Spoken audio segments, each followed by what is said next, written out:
Basic Appraisal Procedures, page 10.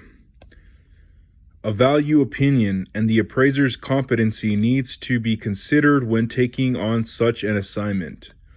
Nevertheless, based on these characteristics defined during problem identification, the appraisal process going forward is developed. Identify other assignment conditions.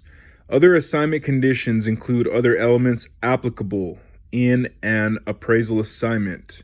They include assumptions, limiting conditions, extraordinary assumptions, hypothetical conditions, jurisdictional exemptions, other laws and regulations.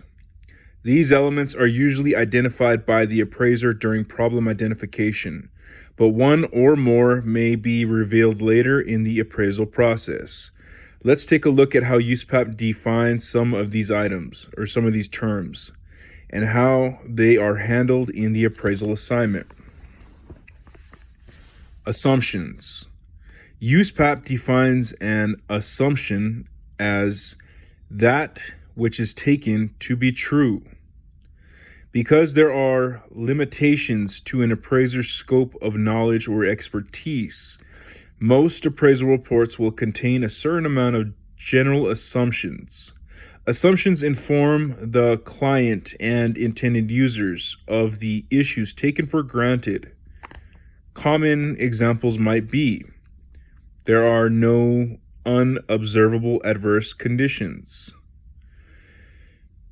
An income-producing property is and will continue to be adequately managed. The property has good title. There are no environmental concerns. There are no zoning violations. In other words, the appraiser has no reason to believe the opposite of any of these assumptions exists. Of course, if the appraiser has been made aware or could be aware of any of these elements in the normal course of business, the information should be clearly stated and considered in the value opinion. Limiting conditions. USPAP does not define limiting conditions. Limiting conditions statements are intended to protect the appraiser and inform the client and other intended users of the appraisal report. Extra notes.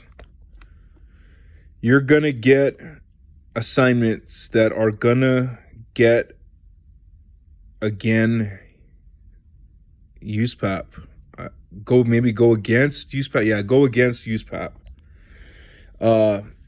Next to there are no unobservable adverse conditions, there's an extra note that says bad, and it points to adverse. And attached to on report, and that note was taken by limiting conditions. USPAP does not define limiting conditions.